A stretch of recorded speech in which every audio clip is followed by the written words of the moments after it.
Welcome to Is Anybody Listen to Me podcast with Azar and the Meat. This special episode, I am going to be getting a earful from the fanboys. The Brady fanboys get to celebrate from Tom Brady prevailing, and I am going to get a beating today for my poor prediction and betting on Mahomes. So don't worry, our third man will be joining us for that session. So be prepared, and I'm just going to have to take my lumps.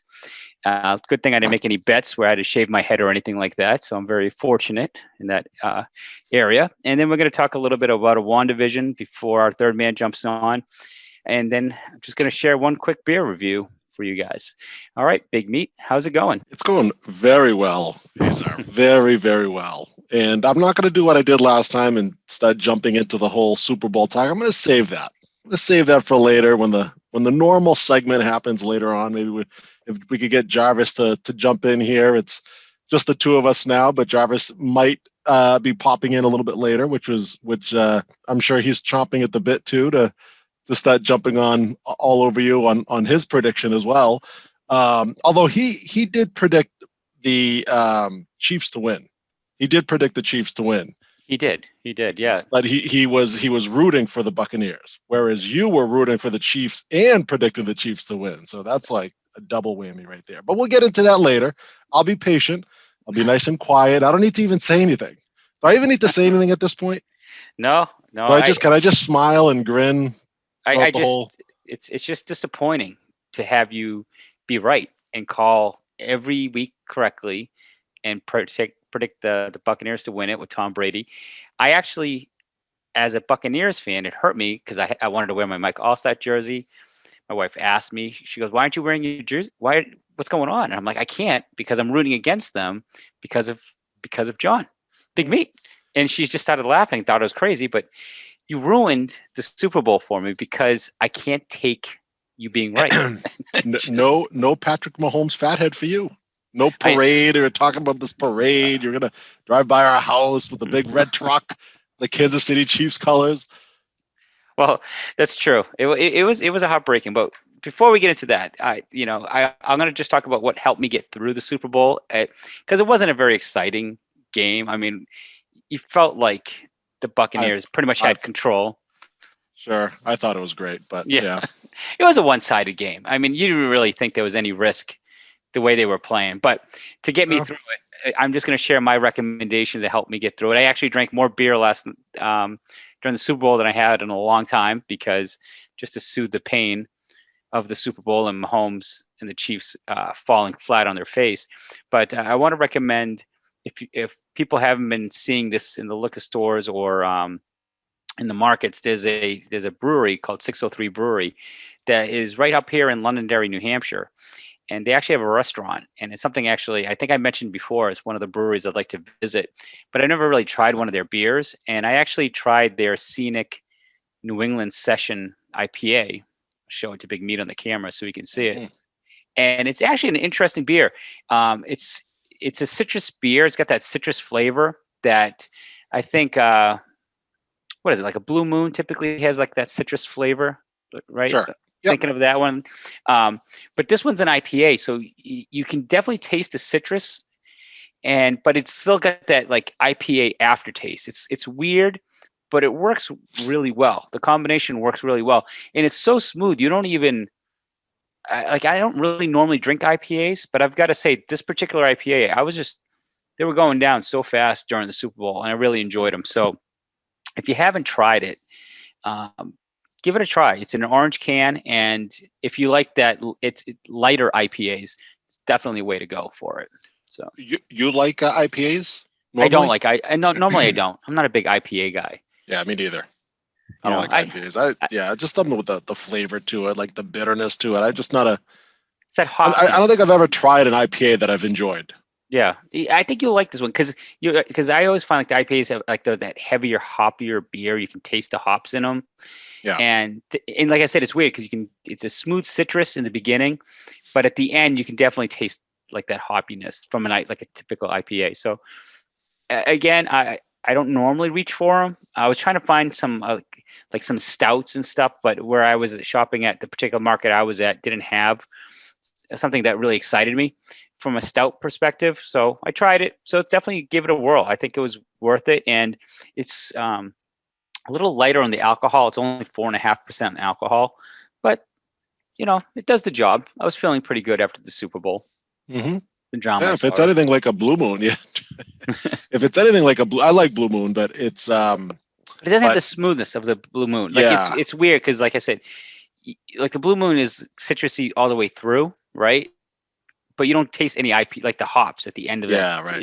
It's they like mask the hoppiness. Yeah, I just for lack of a better term. Yeah, it sounds like something that I would certainly try. I mean, like I said, IPAs isn't really something I would normally get, and but if you're comparing it to Blue Moon, and I like Blue Moon, I'm more than willing to try it. So it's this isn't just a podcast just for people listening. It's for each other as well. So I'm learning these things too, Azar. Thank you for that recommendation. I'm looking forward to a nice when COVID ends to be on a nice brewery tour. I'm really in the mood to bounce around, try different breweries, and have different dinners. I'm just dying to do a tour.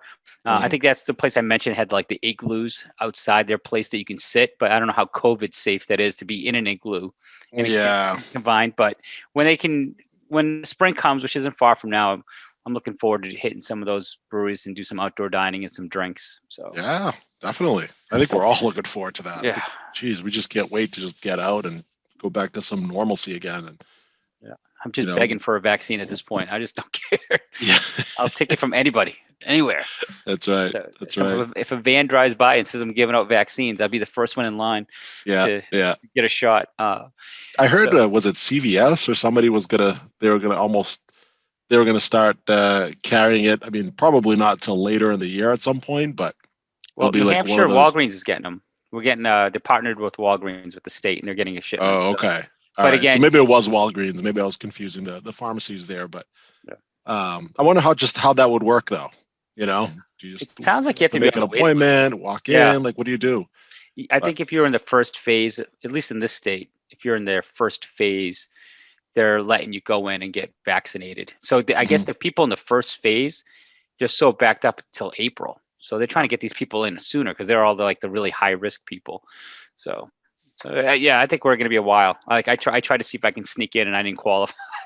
So it's a problem.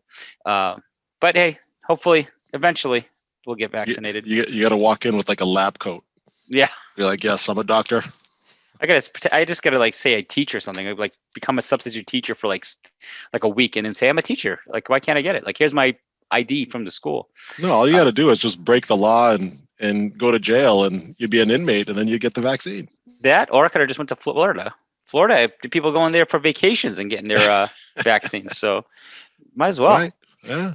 Maybe even the Tampa Bay Buccaneers got vaccinated. That's why they played so well. Go visit Tampa. Yes. Well, there's a lot of COVID going around right now because we saw the celebrations. So there was any 6 foot social distancing. Even when Tom Brady was kissing everybody on the field.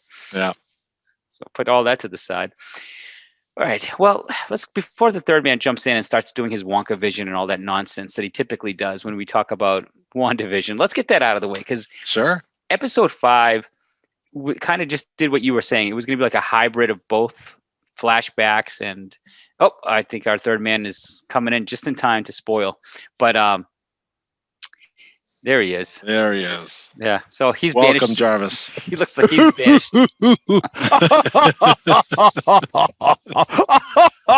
See, I was saving my gloating for the later segment.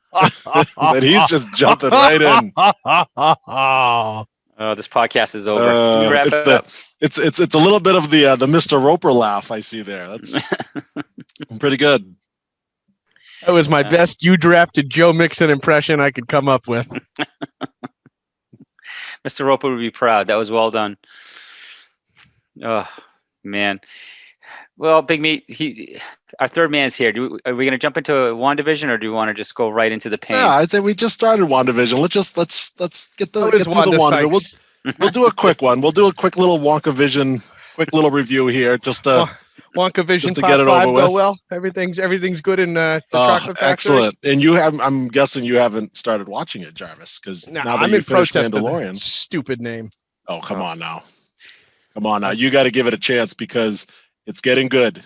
And it's one of those shows where now I'm looking forward now to the next episode. I don't know if I said that the first 2 episodes. I was like, we'll see where this takes us. I had high hopes, and it's kind of getting to the point where I kind of thought it was going to go. It was going to be still a little weird, but it was going to start getting a little bit more action and start making sense. And now I'm actually looking forward to the last 4 episodes of the season. And this last episode, I got to say, had every scene, it seemed like it had some little subtle reference to something or a hint at something that's coming or a big reveal. Like every scene had something. Then of course the ending scene was like the big reveal. So I'm looking forward to it. I think it's a really good show. Yeah, it's well done, and it's such a complicated subject when you start doing this whole multiverse, tying in the multiverse. But I think we're starting to see signs of the direction Marvel's going, which is going to tie into Spider-Man 3, Doctor Strange, this whole multiverse. And this is the first glimpse of it. And especially, this is a spoiler. So if you're going to fast forward 30, 60 seconds, we're going to reveal some of the stuff if you haven't watched it.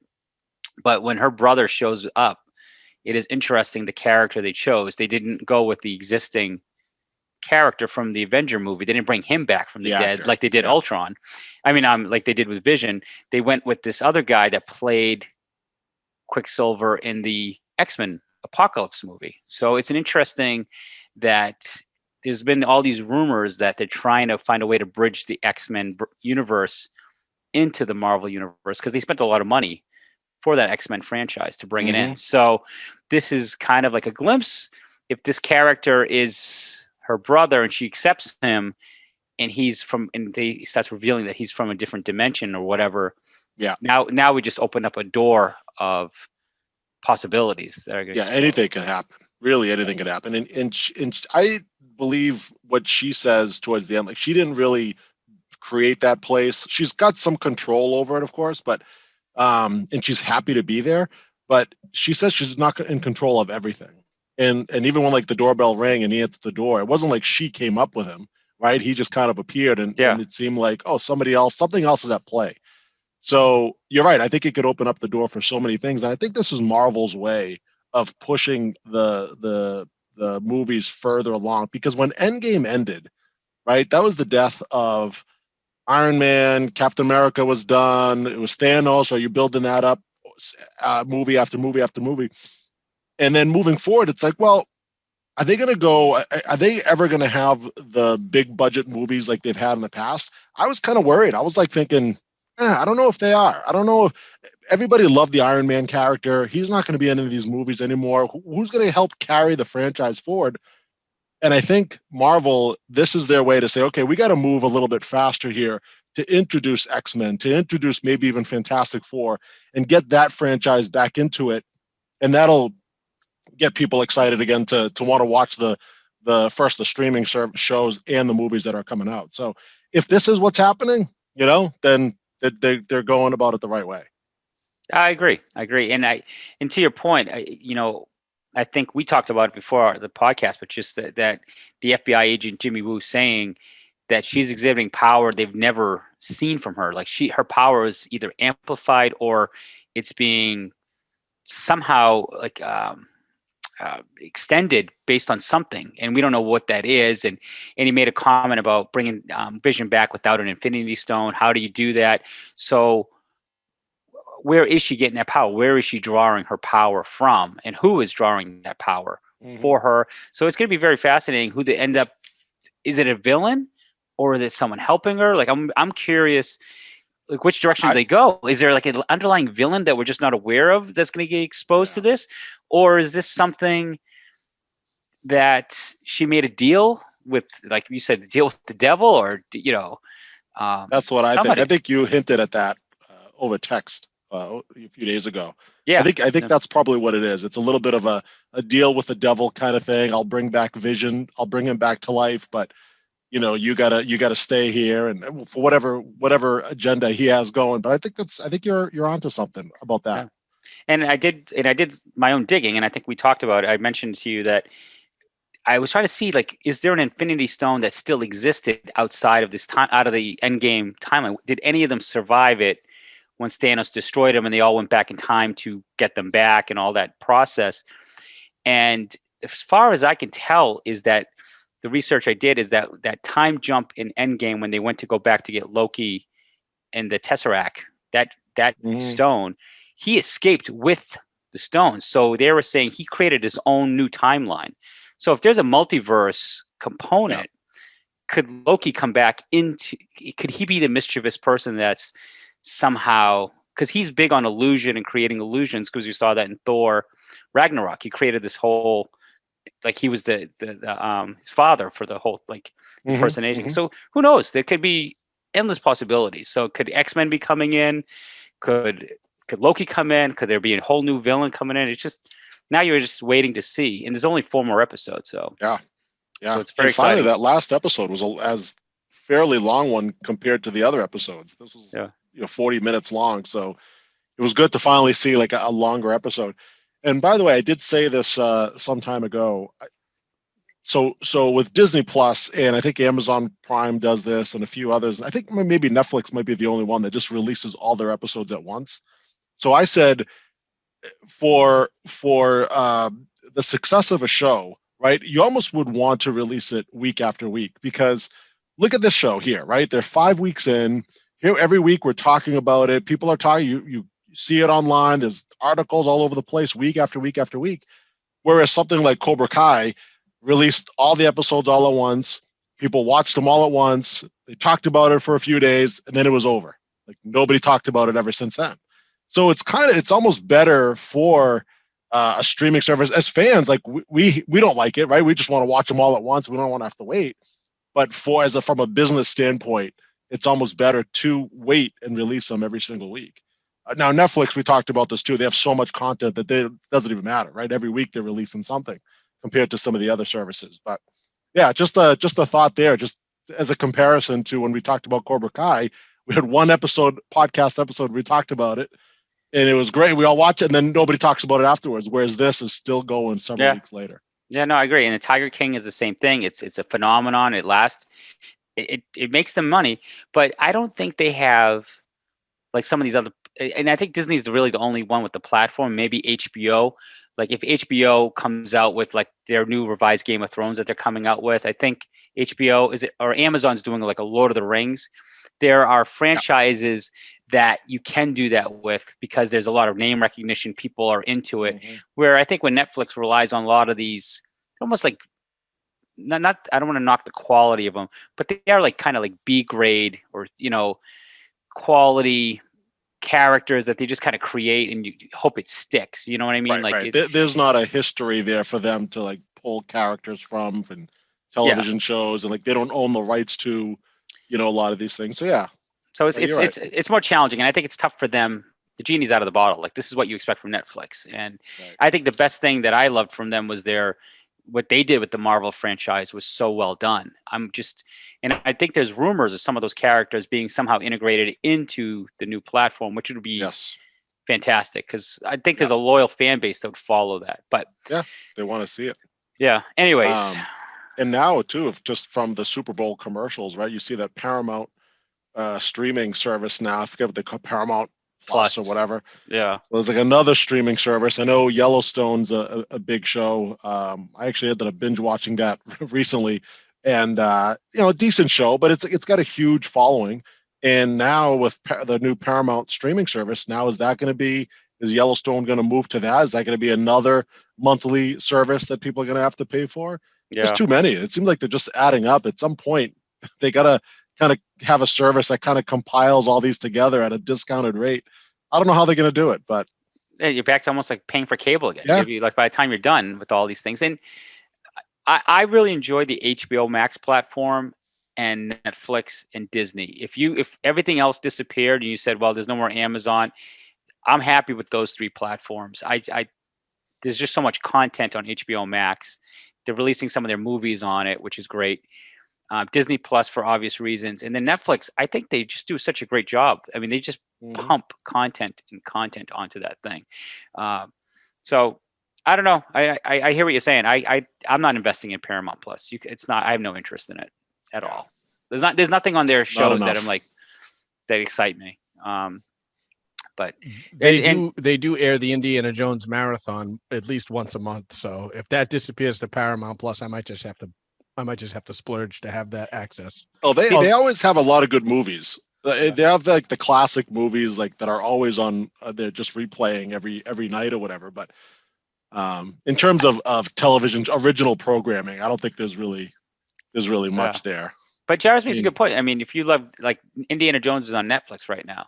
Once that gets pulled off Netflix, I'll be kind of bummed because I like that it's there and I want to be able to watch it. So if it gets stuck to one of these platforms that I really don't want, I'm pulling out the DVDs. I'm like, screw it. I'm not paying $8, $10, $12, whatever it is for another platform that I'm not that into. To watch a rerun of a movie I've watched 1,000 times. I'll just pull up my DVD. But, you mentioned the Super Bowl before we get into the game itself, but the commercial for the Winter Soldier was previewed on it. And it looked really good. It actually looks more fast paced than WandaVision. Almost looked like a different style of show that you can just jump right in and it's going to be action packed, which I think it's March 9th or March. I think it's right after WandaVision ends. So, they got 4 more episodes of WandaVision, and then that kicks off right after that. So it's mid-March, but that's going to be that's actually pretty exciting. Just the preview by itself, the show looks pretty cool. And that actor, he did that movie for Netflix. He's actually a good action character. Like, he does a good job with it. So, what's his name? Falcon and the Winter Soldier, right? Yeah. So he does actually a good job in that show. But all right, I think our third man is just anxious now. He's just waiting and waiting and waiting. So let's roll into the Super Bowl. There's no fantasy in this point. This is just all fanboys, pink cats gloating. They're off their knees. They've wiped their mouth. They're ready to give me an earful about Brady. Why did we even allow him to do the intro to this? He doesn't even deserve to do the intro. I don't even think he deserves to be even on the podcast right now. He just log off and it just mute himself. I'm muting. I'm done. You guys, you know what? I don't want you to mute because I want to hear you go, oh, damn. I need to hear it. I need to hear the sigh and sounds of defeat and just straight up tomfoolery coming out of your mouth because that horseshit take you had on Mahomes was bullshit. Hashtag Mahomes with an L. The worst part of that spelling error is that you took it and now you use it against me. You put that capital L for loser in it. It just hurts even more every time that I keep getting reminded. Asa, why don't you tell the listeners what the root of that is? I don't think they know what you did. That I spelt it wrong? In the middle of throwing one of your heavier insults at Big Meat and I, you, among your wisdom and grandeur, drop a punchline with Mahomes, Mahomles, and it just took the wind right out of There was absolutely no chance the Chiefs had of winning the Super Bowl after you spelled the name with an L in it. It was just like, oh my God, you know what? You lost that Super Bowl for the Chiefs. That was so. It was your fault, Azar. Your insult got so flattened by that it was the moment I knew the Bucs were going to win. That's what he went against his fandom of the Buccaneers. A lot of people don't know this, but Azar used to love the Buccaneers in the early 2000s when his boy Tony Dungy was the coach of the team. He loved, Warwick Dunn and Mike Allstott and Warwick Dunn.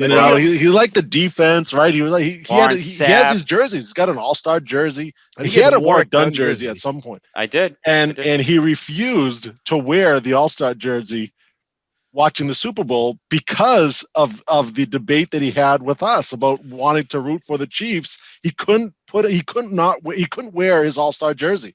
And so in a way, he wasn't cheering on his team. And that's why it hurt. Why he lost. Azar, you you are the OG Bucks fan. You had everything building to just booyah all of us. Your commitment and faith to that franchise, unwavering through the darkest of days. And here we go. You turn around and collect the greatest quarterback in the history of the NFL, and maybe the winningest athlete of all time, respectively. You have it all delivered to you in Tampa Bay, and you shun the team. You actually said, I don't think Tom Brady is going to be a top 5 quarterback. I'm going to pick the Saints. I'm going to pick the Packers. No. I'm going to pick Mahomes. I said he was going to be a top 5 quarterback. That was me. Dog shit liar. I don't want to hear. Sutter is the one that drafted him. He did think he was going to be a top 5 quarterback.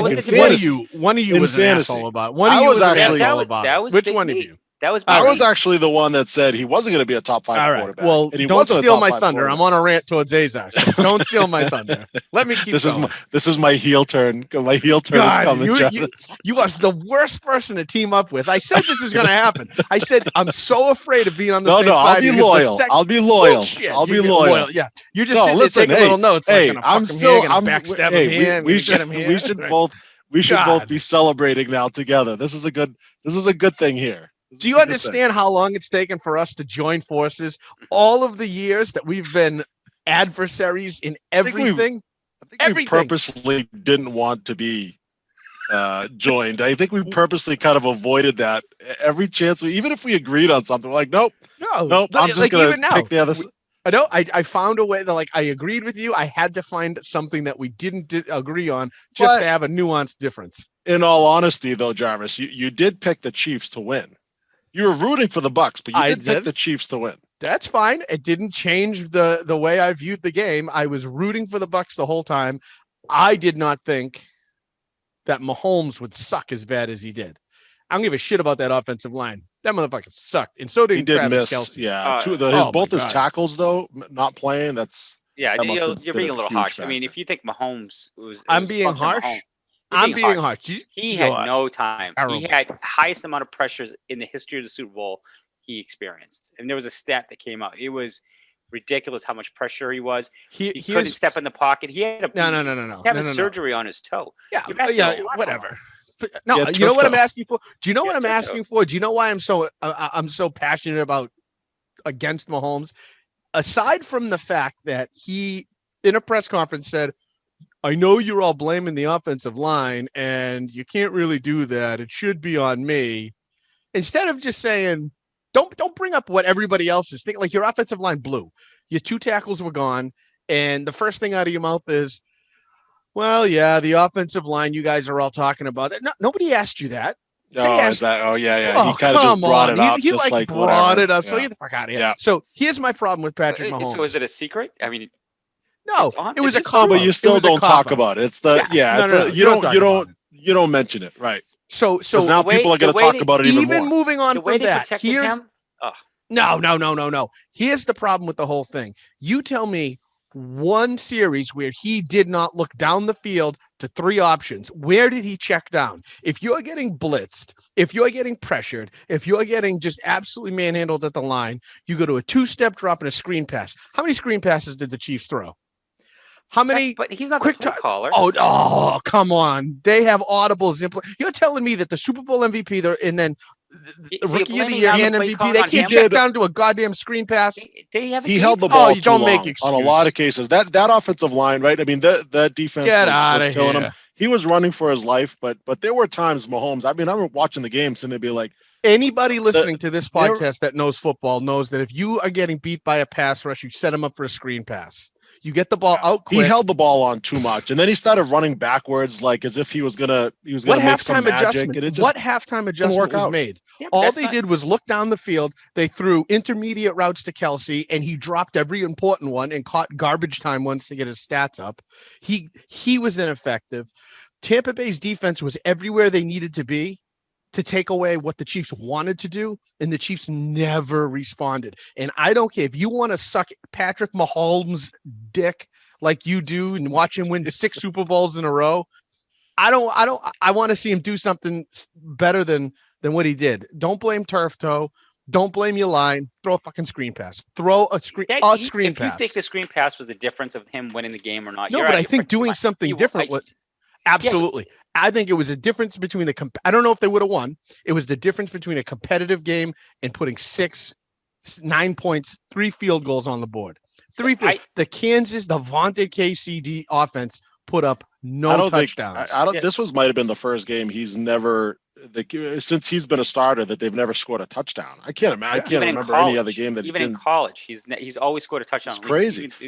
So I mean, Mahomes is a great quarterback. He had a bad game. I mean, I know the offensive line it was a sieve, right? People just rushing in. He was running for his life, but he could have done more. That's all I'm saying. To make the game even a little bit more competitive. How many times all I'm saying. Did he make a play under pressure? He threw it downfield and it bounced off like a player's face mask.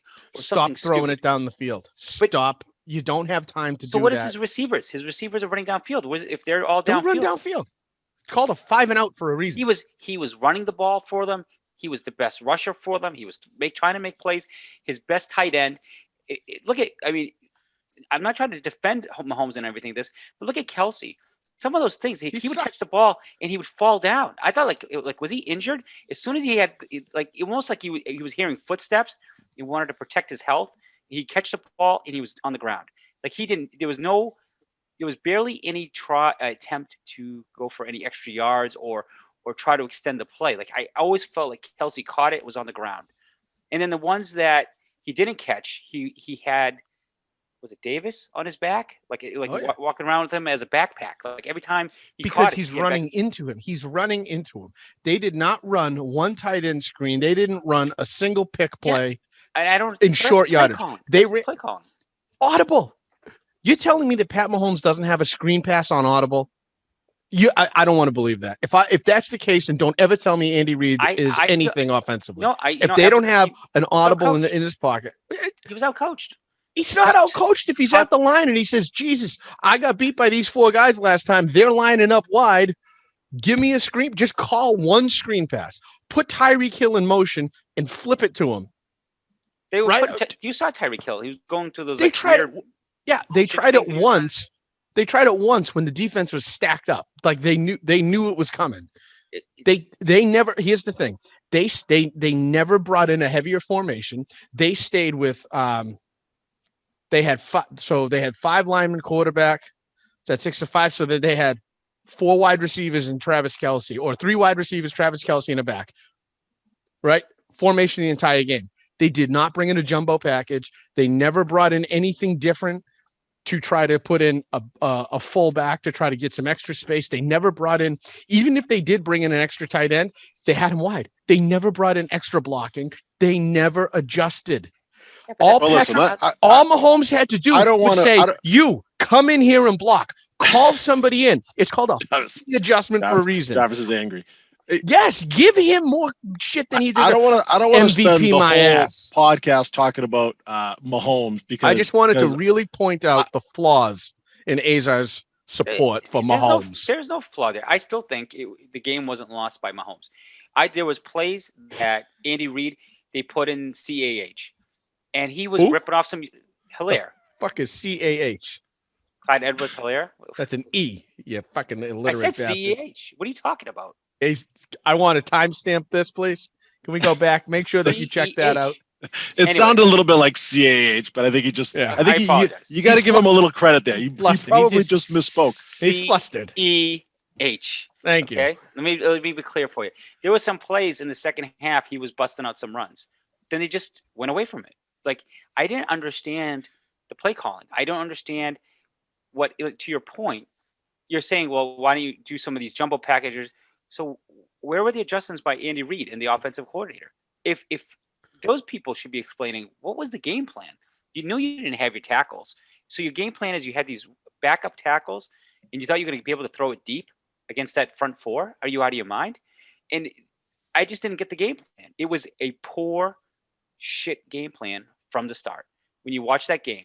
And I know Mahomes can do an adjustment here or there, but even if he was just getting destroyed no matter what he was doing, and he was getting no support, no Watkins, Tyreek was invisible for most of the game. For the fastest receiver in the field, You couldn't. What do you design a do when play you're or a running when sweep. you're running into double? All Mahomes has to do is call an audible. All he had to do is call an audible.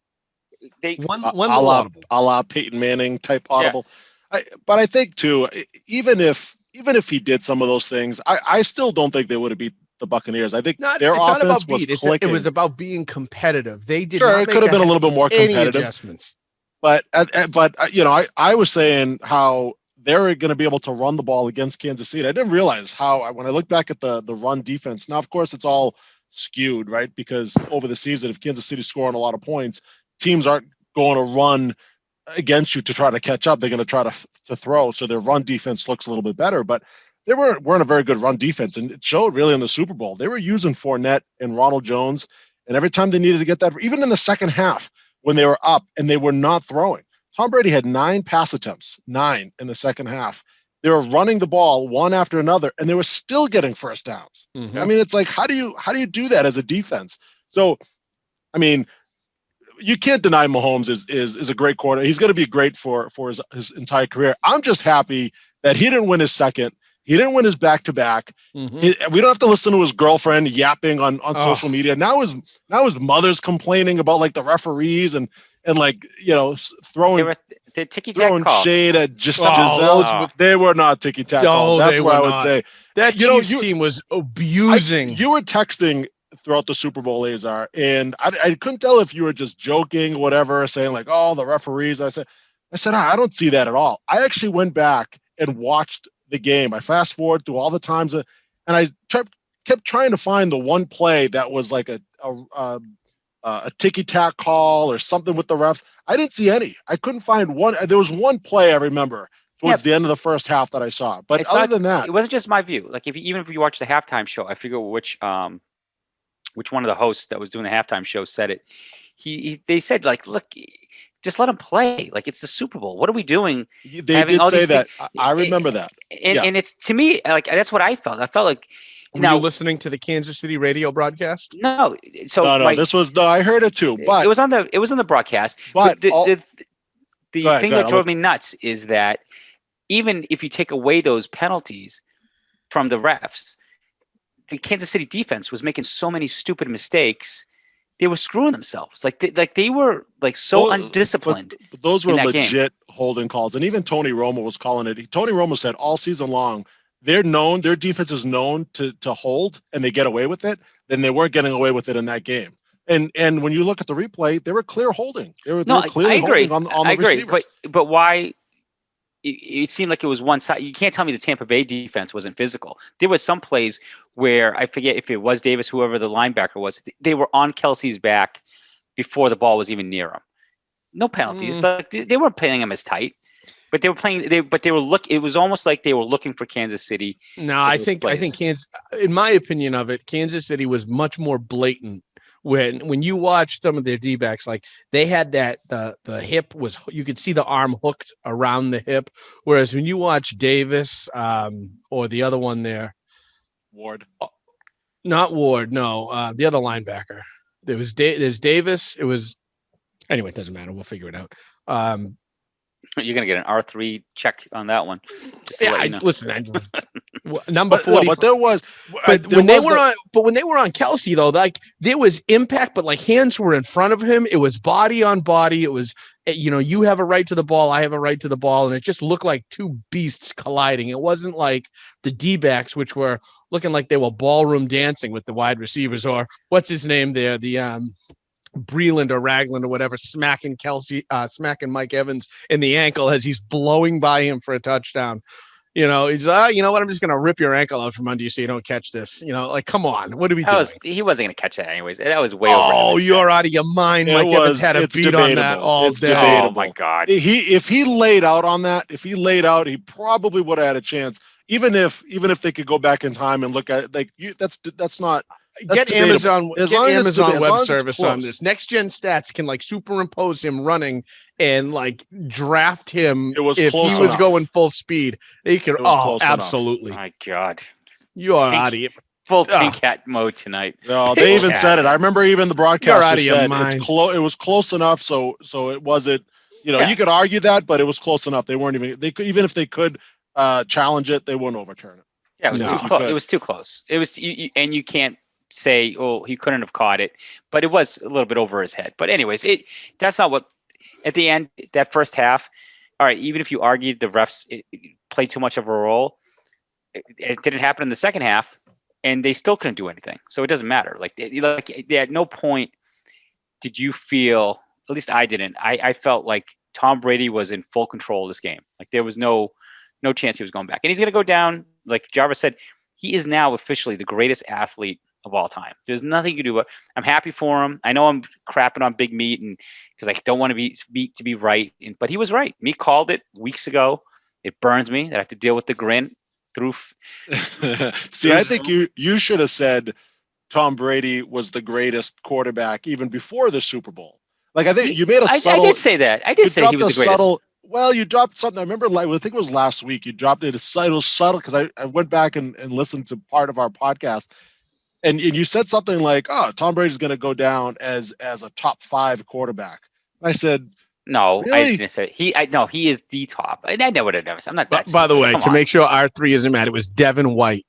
Devin White was the other linebacker that destroyed Kelsey. And he had to look it up. He had to look. He didn't want to get an earful from R3. Yeah. No, I mean, there's no even if Tom Brady lost this, he's still the greatest quarterback of all time. There's no way. You can't even debate it at this point. Like you can't argue it. And as much as I think, the heck is his name? Oh shoot! Now I got to do my research before R3 kills me. The guy was Shannon Sharp. The guy, kind of the loudmouth. Skip Bayless. Skip Bayless. Yes, thank you, Jarvis. That's why we have you on the podcast. That's right.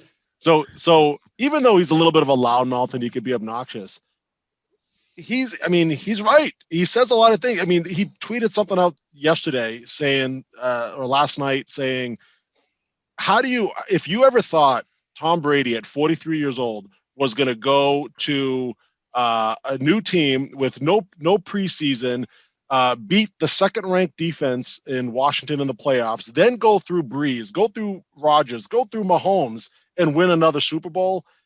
It's impossible to even fathom that, at the beginning of the season, and if that's what you were going to think was going to happen. So, and that's where I am at. I just looked at it. I said, look, everything was lined up perfectly for the Buccaneers to win it, and it was meant to be, and so. Now sitting here that he has his 7th, it's a little bit bittersweet. Yes, I was rooting for him. I wanted him to win. He used to play for the Patriots. Now you want him to continue. I don't want Mahomes to catch up to him in any way. Nope. I wanted Brady to win another one. But after he won it, didn't you feel a little like it wasn't a little bittersweet? Didn't you almost feel sad in a way? Like you felt happy, but you also felt sad. My anger towards the Patriots is growing every day. It's almost like when he wins it, you're kind of looking ahead. You're like, oh, the parade. When's the parade? Oh, no parade. We're not going to no parade. Parade's tomorrow. They're doing a pirate. They're doing a flotilla. It's going to be awesome. That's when you're going to go down to Tampa. My parents are there right now. My parents are down there right now. Yep. Yeah, they should go. It's awesome. Well, it is bittersweet, and I think the Patriots. I don't know if it was time for them to part ways, but did you though? It just seemed like Brady was all done. So here's why I disagree, and I don't know if this is the topic we're going to go down, but this is a rabbit hole that I might fall down. So bear with me. If you were going to trade Garoppolo, you were committing to Brady. They never committed to Brady. So they got rid of Garoppolo and they dicked Brady around. They lost the contingency plan. They lost the succession. And what was the plan? So I have a hard time thinking that Brady was done. I'm more upset at the Patriots for showing Garoppolo the door and then not hitching the wagon to Brady the way that they should have by way of the gesture of ditching Garoppolo. That was the whole reason you ditched Garoppolo. If you were going to fuck around with Brady, get rid of him and keep Garoppolo. Would we have had some of the greatest Super Bowls? I don't know. I don't know where Brady would have gone. But I think that's a whole different argument, Jarvis. Yeah. You're But going that's down the whole something route. that we talked about a couple years ago. It's all connected. Because Look at what happened since then. I think there Look was at a what happened situation since though. then.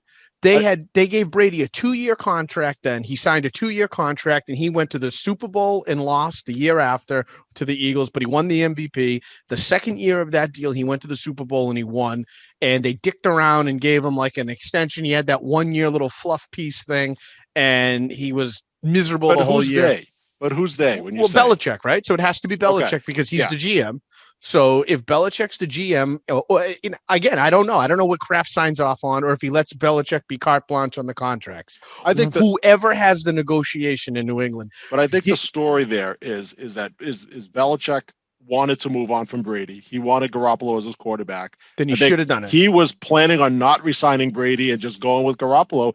And Kraft or somebody, most likely Kraft, came up and said, "No, you are not letting Tom Brady go." But then sign Brady until you have something better than Jarrett fucking Stidham, because clearly they don't have confidence in him. But you're underestimating Tom Brady wanting to leave. Like, I don't believe he did. I believe he wanted the money. No, if they gave him a 5-year deal after Atlanta, or if they gave him a 3-year deal after Philadelphia, we would still have Tom Brady. See, that's where I disagree. I don't think it really was about the money. I don't think Tom Brady really cared about the money. He's proven that over his career that he wasn't looking for the big contract. Not the money, the contract, the time he wanted to be committed to. He always takes pay cuts. He went to Tampa for $25 million a year. Belichick makes $25 million a year. And here's what I'm upset about the most is I guarantee this, and I don't care what you want to say, whatever. I guarantee you that our next quarterback is going to be a scrap heap style. Like the best you can hope for is Marcus Mariota because he makes $10 million. It's almost got the stink of it. Like Belichick's contract has to be the highest on the team because anybody else has to follow below him. It's got this weird stink to it. And the more I think about it, that's a Felger Maz take. That's their take on it. It's not a Felger and Maz. Did you just call Jarvis Felger? That's so bullshit. Here's Jarvis, what I'm upset about. I sit in the car. I listen to Felger and Maz make that same exact point. That it's not the point I'm trying to make. It was an ancillary. I'm not sure I'm buying that. I'm telling you that the reason I say that is because I'm so pissed off that Belichick has mishandled the way this team has gone. Hold on, I was going to make a comparison here. The point I'm making is Jarvis that is when called they hit Felger, does that make Azar Max Kellerman? Kellerman. Didn't Azar basically say that Brady was going to fall off a cliff? Was that you, Azar, that said that, or was that Max Kellerman? Do you realize that Max Kellerman said that? He goes, since I've said that, Brady has won an MVP in 3 Super Bowls or something crazy. He's won almost. So he's almost had a Hall of Fame career since he said that. Listen, you bastards. I was almost going to swear again. I'm trying to dial that back. My point of the Belichick thing is to emphasize that there's no consistent pattern of recovery. He's not doing anything that shows the Patriot Nation that he has a plan. Now, the reason I said you're right, that's the $25 million thing in his contract, the ego stuff, that's fodder. That's sports talk radio fodder. I get that. But it's an embellishment of the point. And the point is, you tell me what Belichick is doing right now that gives you faith we're going in the right direction. He ditched Garoppolo, and he didn't sign Brady long term. Jarvis, to your point, I agree with what you're saying. Where are we going? No, but to your point, Brady's not stupid. And that's why I'm agreeing with John. I don't think it was the money. I think Brady saw the same thing you're saying. He was probably sitting on those meetings and listening to Belichick and saying, I'm going to finish my career here and just get no help, no support. They're not spending the money. And to him, his legacy, he wants to maintain his legacy and be the all-time winning quarterback. I think he just looked at it and said, it's time to go. He found a franchise that he could go right in. There was talent already there. And I think that's where my point, and I think we would agree, I think it's not just I think we're somewhere Brady. In the middle. Yeah, I think it's somewhere in the middle. I think he would have stayed. I think he wanted a commitment. I do think there is plenty of validity to the other end of it, that the team's hot trash and he just was tired of a suck team that he had to carry. Yeah, if you told Brady, we'll sign you, we'll give you $30 million, whatever you want, 2 years, 3 years. But who's the talent? To that point, right? Who's responsible for the talent on the team? It's Bill, right? Yeah. And I don't know when we're going to do this, but I can't wait till we do a draft podcast and we get to just mutilate the Patriots. And Antifa boy, he's my target around the draft because that bastard Hey, John, you better back me up on this because you're on the text thread and you chime in a lot with this one. I don't know how many drafts it's been in a row. It's been at least 2 or 3. Whenever the Patriots draft, he's like, "Oh, I knew that was going to be the pick. He's going to be a stud." And it's like jackwagon number 4 from some D3 college in the 5th round, and he's like, "Oh, Belichick's the great," and he's like whipping. All of a sudden, he becomes he becomes a combine expert, a la like He had the one. He guessed on a couple of picks the last draft. And, it was the worst. It validated his nonsense. It was just like, I was kind of like Azar was now, like being like, I hate it when he was right. Like, he was right a couple times.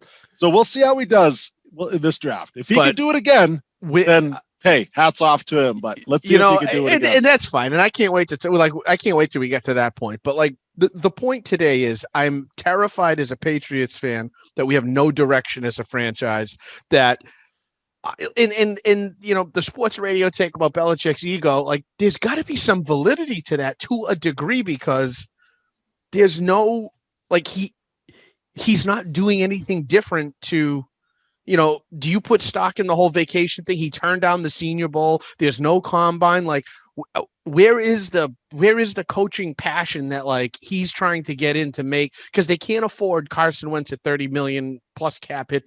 They don't have the trade capital to get Garoppolo back. Like, there's no or Watson. Like, there's no splash they can make, even though they have double the salary cap than the majority of the league. Right? There's like 26 teams.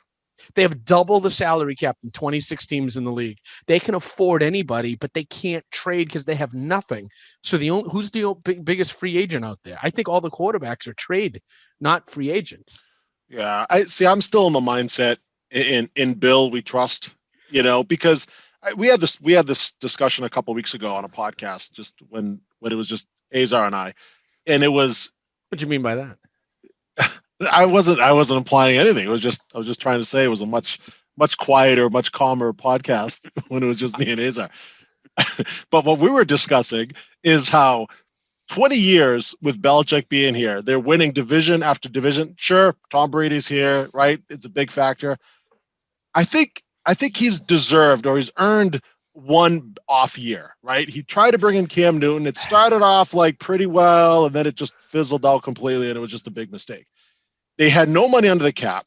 They tried to get Antonio Brown, a season, 2 seasons ago. We all know what happened there. Trust me, I know it firsthand just because of our fantasy season and how that worked out for me. I traded him to you. And so that was like Tom Brady's guy, where he said, all right, finally I have this great receiver. Then that didn't work out. And then you still have to pay Antonio Brown. They had no money to bring anybody else in. Right. They went into this season. Tom Brady saw it, was like, hey, I'm not going to have any weapons. I don't have any, like, there's nothing that's going to happen this year. I want to finish my career on a winning team and try to win another Super Bowl. I'm not going to go out like this the rest of my career doing nothing.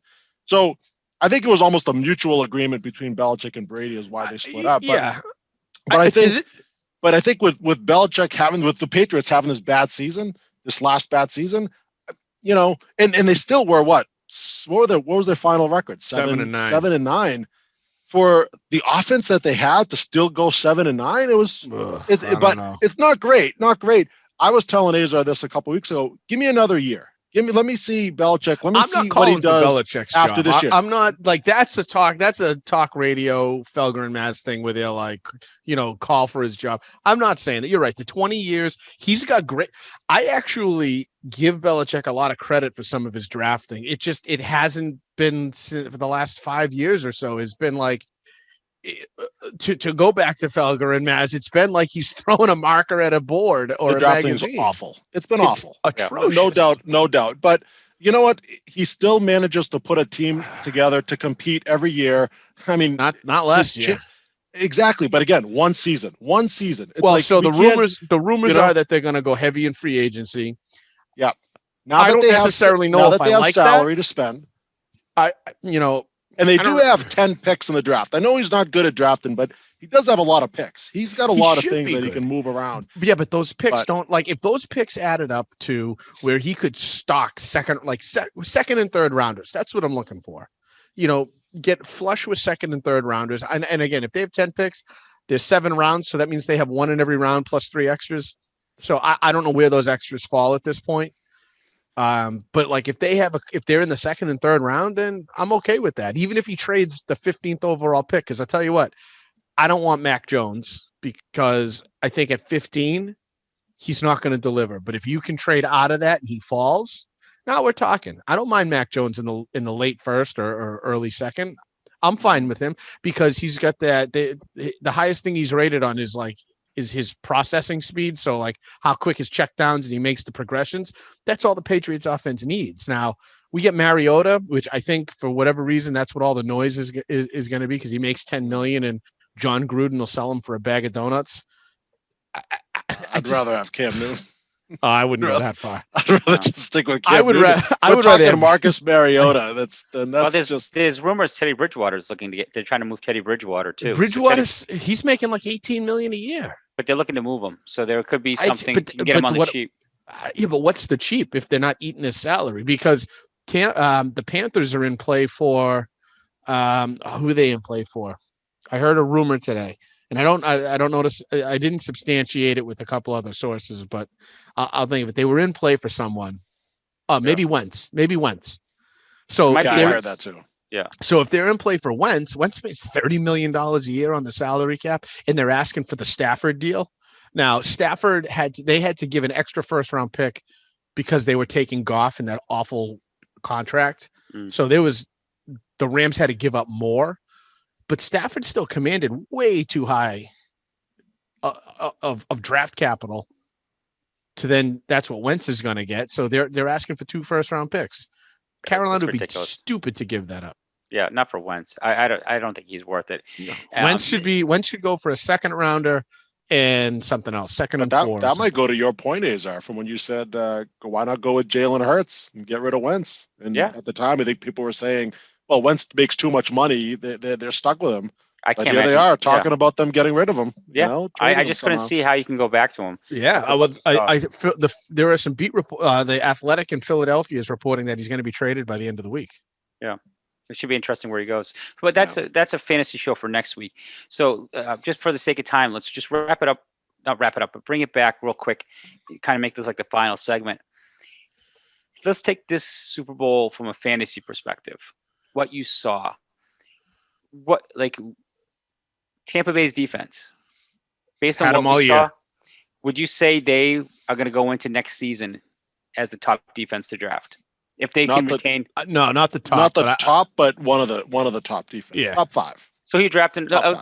Say who would you take right now over them? Because the way they played and finished the season, maybe was Pittsburgh. Really impressive. Maybe Pittsburgh. Maybe the Rams are still up there. I think you get some Ravens of those. are still pretty good. Yeah, I'd say Tampa Bay and the Ravens. I would probably go Tampa Bay over the Ravens. But you said the Rams, right? The Steelers and the Rams are probably the two that I would go. Could be Washington, right? You know what? Another year for Chase Young. I mean, that'll be a much better defense. The thing for Washington is I want to see what they do offensively because no matter how good your defense is, and Tampa suffered from that a little bit this year. If your offense has a bad game, the defense suffers because they're on the field so much. And if your offense sucks weeks in a row, your defense wears down because they're on the field so much. So I want to see what Washington looks like offensively before I would put the defense where it deserves to be. Yeah. The defense deserves to be a top 5 defense, but I don't think the offense will allow it to be. Yeah. But we'll see what happens this offseason. I think the Tampa Bay defense, I guarantee you will be drafted early, not because it's just what the last thing people remember, and that people are going to just have that. Oh, I saw them in the Super Bowl. How well they did. Yeah, but the Chiefs defense should be. I mean, the Chiefs defense should be fantasy wise pretty good as well because they make a lot of turnovers. Because when you get up to those big leads, those interceptions start flying. Yeah. So I mean, turnover wise, they're there. So that was my next question. So clearly the Tampa Bay's offense, even like Mike Evans is saying right now, because he's willing to take a pay cut to stay with Tampa. So that offense outside of Godwin is pretty much going to stay intact, right? So Brady's fantasy value, Fournette and Brown are free agents, I think. So it'd be interesting. And Gronk. Yeah, but those guys, other than Fournette, is probably the only guy that I would say compared to Gronk and Brown, he did really well for them as a running back. Did you see that every run that I saw Fournette break was behind Gronk? Again, it just depends. I don't see why they wouldn't pay Gronk, but Well, I don't know if think Gronk wants to come back. That's what I mean. Like this Gronk did say he wants to come back. He said when they interviewed him after the Super Bowl, he said, "Oh, he did." He said he's going to take a couple of weeks to think about it, but he said there's no reason to believe why I wouldn't be back. It's like he was pretty confident that he was. So if everything stays status quo, right? And I think if you can probably plug in another running back outside of Fournette, right? Let's say Fournette. Shady McCoy. Dark horse. You know, I did see McCoy bragging on Twitter about. Oh, did he? I saw him in the background. Like I don't think he played one snap, but I saw him. He was there. Yeah, back rings. Super Bowl rings. Yeah. But where is Tom Brady in your eyes? I mean, he just missed the top 5 fantasy quarterback. He didn't just miss top 5. He was 7th or 8th. No, he was 7th. It depends on what metric you use. Yeah, I had him up. He was top 5 in fantasy touchdowns. Points. Are you sure? Fantasy points. Yeah, he was top 7th. 5 in touchdowns. He was top 5 in touchdowns, or he was like number 2 because he had 40 touchdowns to Rodgers. Yeah, he was. 40. He had a lot of. He had 40. It was weird because it was his second time. He's never thrown 40 in the 40s in his career. He had the 50 touchdown year, but he's never had the 40. So it was like the second most he's ever thrown in his career at 43, which is insane. But no, he was 7th. He was 7th, and I thought he was a distant 7th. Nah, John, from fantasy points. Yep. So Kyler Murray was 6. You're right. So at 430, and Tom Brady was 417 in fantasy points.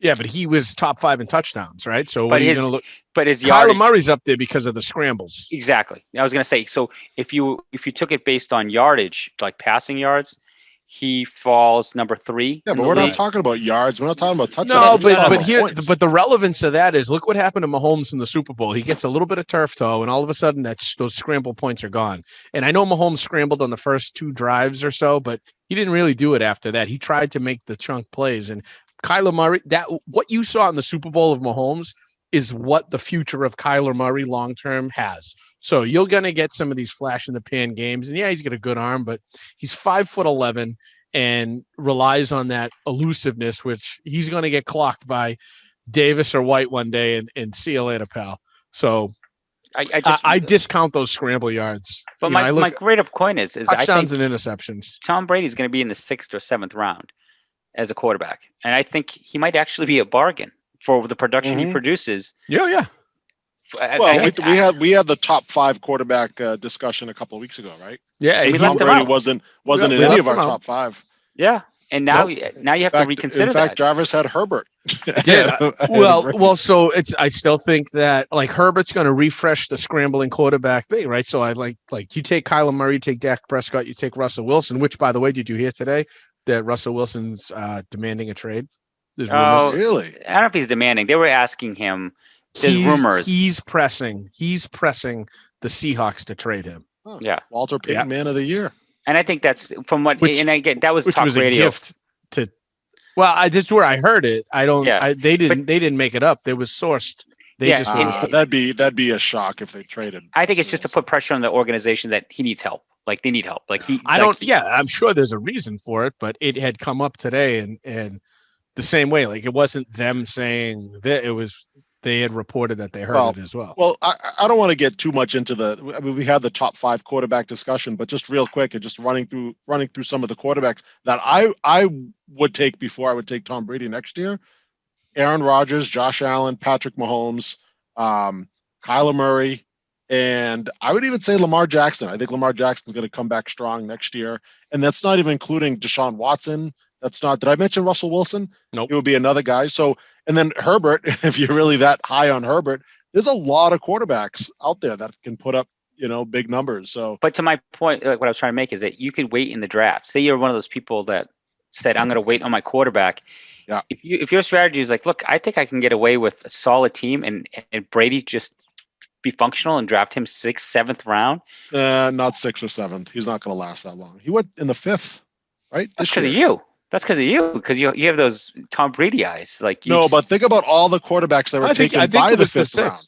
I think it was the 6th. Did you take Rodgers in the 6th? Because that's the same round. Because you took Brady after. I think it was the 6th round. Yeah. So there you go, 6th or 7th round. Yeah, I think all the quarterbacks are going to go up a round or 2, respectively. Like Mahomes Mahomes will still be in the 2nd round there. I guess that depends on who's drafting. Any man in the turf toe scares me. Yeah, but Mute Boy is going to be back drafting next year, so he's going to draft a quarterback because and he was the one that got Mahomes on the gift on that rookie deal when second year that he came in. So he's got a little chubby there, and that Roper has a thing for him. So I think if Roper sees him in round 3, he's going to get real excited. But we know you're taking Rodgers again in the second round. I don't know. We'll see what happens. I don't know where I'm going to draft. We're going to do, it depends on where I'm at, because now I have to fall into the back of the draft, because you are so going to take Rodgers in the second round, and then in the 5th or 6th, maybe in the 6th round, you're going to take Herbert as your backup quarterback. You're going to end up with Rodgers and Herbert. Now, hey, look at that. How about that for trade bait?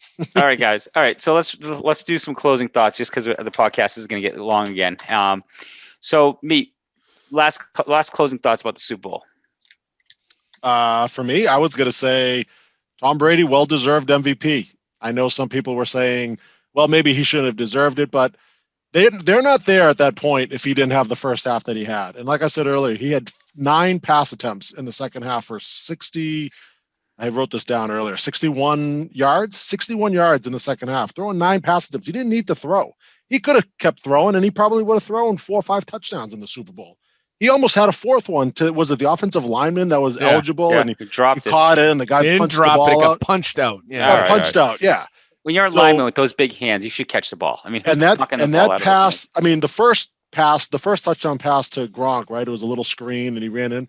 That second touchdown pass was a laser. It was a laser to Gronk, and so I mean, Brady was a scramble too. He got flushed out of the pocket. Yeah, and no turnovers, no interceptions. I mean, he played as great as he possibly could in that game. So I think well deserved. Somebody was even saying Fournette, get out of here with that crap, because that touchdown run that he ran, he went untouched. He went absolutely. Sony Michel could have scored that touchdown, And don't tell me Fournette. And actually, the best run of the game was the first run by Ronald Jones on the second drive. Where it was early on in the game. It was the second time that the Buccaneers had the ball. It was the first play. He ran it up for like 14 yards, and he broke like three tackles. That was probably the best run of the day, and it was early on in the game. So again, Tom Brady, certainly well deserved. Azar, I think if you ever saw him on the street, you should go up to him, apologize, shake his hand, and thank him. Thank him for all the wonderful years and all the championships and all the joy that he's brought into your life. You know what, Big Meat? When you're done and you get off your knees with Tom Brady, I will shake his hand after. But first, I need you to get out of the way, and then Jarvis, who's doing a reach around from the back. Once you guys have cleared it, then I'll go and shake his hand. If he's wearing a funny hat, Azar, you could say, hey, I don't like your hat, but you know what? I like you. You could say that to him, because he's had a lot of FUs throughout his career. Yeah. Between Deflategate, between Spygate, Max Kellerman saying he's falling off a cliff, all the doubters, to Belichick, to you, a lot of FUs. To you, Azar. To you. Yeah. He's the man. I was wrong. I will no longer, from this point forward, my closing thought is, I will never bet against Brady ever again. Like, if he's in the playoffs, I'm betting Brady the whole way. I'm going to start putting money on it, because anytime you bet against don't do that, because then you're going to start losing. I don't know what you did about COVID Boy's Black Cloud, but man, you took a siphon off that thing, and thank God you spit it on the Chiefs this year. Don't start doing that to my beloved Buccaneers and Tommy Boy. All right, and hopefully maybe next year we'll actually go to Tampa and watch a game. As long as Jarvis doesn't use our JetBlue points before us and tell us that they're safe. They're safe. But you know what, Asa? I don't know. I think you need to be nicer to me. We used to have this thing, but ever since you started, mahoming your views towards football, I don't know. You might have to, like, publicly on the podcast, like, give me a reason why I should open up my Buccaneers tickets back to you for shunning the team. Sutter, you are totally invited. I have Ward and O'Neill on standby. Those two are vaccinated, and they're serving their great municipalities, fighting fires every day. I have no problems sharing my tickets with them. Wow. But Azar, we need to get back on the level, and I think you're shunning of the Bucs the love is in gone. their moment. their moment of need for support raised the flags, and you went, you know what? I'm going to throw an L in Mahomes and support him. All right, Jarvis, you gonna play that game? I'm going down to Tampa with my boy Antifa boy, and you already don't want to do that. You already. Oh, I take an R3. You already don't want to do that. I can take that. see it in your face. You just realized how miserable you would be. It's gonna be me, COVID boy, and and Antifa boy. We're going down to party. With the bus. Taking the bus down there. Bus. It's a bus. All right, guys. Well, that's this podcast. It was the Super Bowl edition. I took my beatings. I was wrong. Big Meat was right. Jarvis was right. Thank God you know what, over. that felt good enough. Maybe we'll call it even after that. Okay. I fell on the sword. All right, guys. Until next week. I got nothing. Until next week. Subscribe, tune in, share. Oh, the belly laugh again. You know what was worse than your Joe Mixon draft pick? Your Super Bowl take. Have a good night, everyone. Good night.